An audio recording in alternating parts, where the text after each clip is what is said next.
கால்நடைகளை பராமரிப்பதற்கான செலவில் தரமான ஃபாடஸ் தீவனத்தின் விலை மிக முக்கியமான பங்கினை வகிக்கிறது. விவசாயிகளுக்கு குறைந்த விலையில் தரமான தீவனம் கிடைப்பதை உறுதி செய்யும் நோக்கத்தில் நமது அரசு ஃபாடஸ் சீட் பேங்க் மற்றும் குடோன்ஸை 6.7 கோடி ரூபாய் மதிப்பீட்டில் இந்த மாநிலத்தில் அமைக்கும்.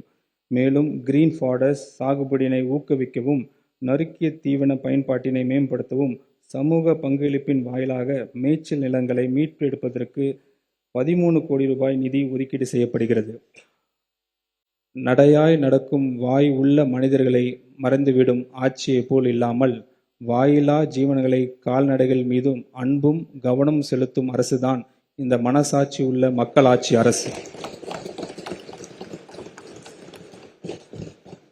மீன்வளம் மற்றும் மீனவர் நலன். மீனவர்களுக்காக குரல் கொடுப்பதிலும், மீனவர்கள் மீது பாசம் காட்டுவதிலும் புரட்சி தலைவருக்கு பிறகு உண்மையான மீனவன் நண்பனாக இருக்கும் ஒரே தலைவர் நமது மாண்புமிகு முதலமைச்சர் அவர்கள். அந்த உணர்வின் அடிப்படையில் மீனவர்களின் வாழ்வாதாரத்தை பாதுகாக்கும் நோக்கத்தில் பல்வேறு சமூக நல திட்டங்களை தமிழ்நாடு அரசு தொடர்ந்து செயல்படுத்தி வருகிறது. மீனவர்களுக்காக மீன்பிடிப்பு குறைவு மற்றும் தடைகால நிவாரணம், மானிய விலையில் டீசல் மற்றும் மண்ணெண்ணெய், மீனவர்களுக்கு தேவையான நிலையான உட்கட்டமைப்பினை உருவாக்கும் விதமாக மீன்பிடி துறைமுகங்கள், லேண்டிங் சென்டர்ஸ், மீன் பண்ணைகள், மீன்பிடி கிராமங்களில் கடல் அரிப்பை தடுக்கும் பொருட்டு கிராயன்ஸ், அலை தடுப்பு சுவர்கள் என அனைத்து வகையிலும் இந்த தொழில் மேம்பட அரசு நடவடிக்கை எடுத்து வருகிறது. பாரம்பரிய மீன்பிடி தொழிலில் ஈடுபட்டுள்ள மீனவர்களுக்கு மாநில அரசு ஒரு குடும்பத்திற்கு 6,000 ரூபாய் என்ற அளவில் பணி இல்லாத காலம் மீன்பிடி உதவித்தொகையாக வழங்கி வருகிறது.